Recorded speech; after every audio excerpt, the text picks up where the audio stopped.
Dhaka medical কলেজের ৩ চিকিৎসককে মারধর করার অভিযোগ উঠেছে বাংলাদেশ ইউনিভার্সিটি অব বিজনেস টেকনোলজির শিক্ষার্থীদের বিরুদ্ধে। বিশ্ববিদ্যালয়টির এক শিক্ষার্থীর মৃত্যুর অভিযোগেই এমন কাণ্ড। শনিবার ওই শিক্ষার্থীর মৃত্যুতে হাসপাতালটির চিকিৎসকদের অবহেলার অভিযোগে ডাক্তার ইমরান নামে নিউরো সার্জারি বিভাগের এক চিকিৎসককে মারধর করেন শিক্ষার্থীরা। এ ঘটনায় বিকেল থেকে রাত পর্যন্ত ঢাকা মেডিকেল কলেজ হাসপাতালে উত্তেজনাকর পরিস্থিতির সৃষ্টি হয়। এ ঘটনার পর রাতে হাসপাতালে বিক্ষোভ মিছিল করে আগামী ২৪ ঘণ্টার মধ্যে দায়ীদের গ্রেপ্তারের আলটিমেটাম দেন চিকিৎসকরা। নির্ধারিত সময়ের মধ্যে ব্যবস্থা নেওয়া না হলে কর্মবিরতিতে যাওয়ার হুঁশিয়ারি দেন তারা।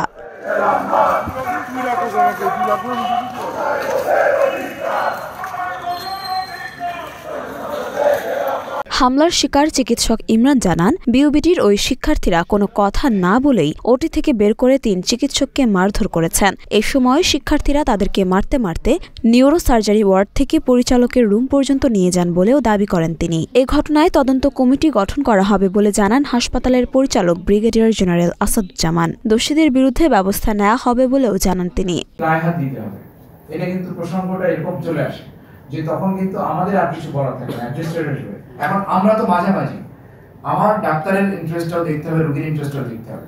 কিন্তু আমরা যদি বিচারটা আমরা আইনটা নিজের হাতে তুলে নিই, এটা কি ঠিক হয়? তো এটা কিন্তু আপনারা একটু মাথায় রাখবেন। আমরা কিন্তু সর্বোচ্চভাবে যে দেখেন আমার 2613 জন রোগী আসছিল বৈষম্য ছাত্র আন্দোলনে, এখনো 78 জন রোগী ভর্তি আছে, আইসিইউতেও আছে। আমরা কিন্তু তাদের জন্য স্পেশাল ব্যবস্থা করতেছি প্রতিনিয়ত। আমাদের কিন্তু কোনো ফান্ড এখনো পাই নাই, আমরা নিজেরা ফান্ড রেজ করে কিন্তু তাদের জিনিসপত্র কিনে দিচ্ছি। কেউ বলতে পারবে না তাদের কাছে টাকা। আপনারা মনে করলেন যে আপনারা একটা রোগী, আপনাদের রোগীটা মারা গেছে বলে যে আমরা আপনারা যে ইমোশনাল হয়ে যে এটা করছেন, আমরা সেই ইমোশনের সাথেও আছি। আমরা রেসপেক্ট করি আপনাদের ইমোশনকে, কারণ আপনারা তো এইভাবে অভ্যস্ত না আমাদের মতো। কাজে আপনার একটা মৃত্যু আপনাকে অনেকভাবে নাড়া দিচ্ছে, আমাকেও দেয়, কিন্তু আমাকে বাস্তবতার দিকে ওই ইমোশনের পাশাপাশি আমাকে কিন্তু বাস্তবতাটা দেখে আমাকে কাজ করে যেতে হয়। প্রসঙ্গত শনিবার সকালে চিকিৎসাধীন অবস্থায় ঢাকা মেডিকেলের বিউবিটির শিক্ষার্থী আহসানুল হক দীপ্তর মৃত্যু হয়। এরপর ওই শিক্ষার্থীর পরিবার এবং বিউবিটির শিক্ষার্থীরা ঢাকা মেডিকেলে এসে জানতে পারেন চিকিৎসকদের অবহেলার কারণে তাদের বন্ধু মারা গেছেন। এতে ক্ষুব্ধ হয়ে শিক্ষার্থীরা নিউরো সার্জারি বিভাগের ৩ চিকিৎসককে মারধর করেন।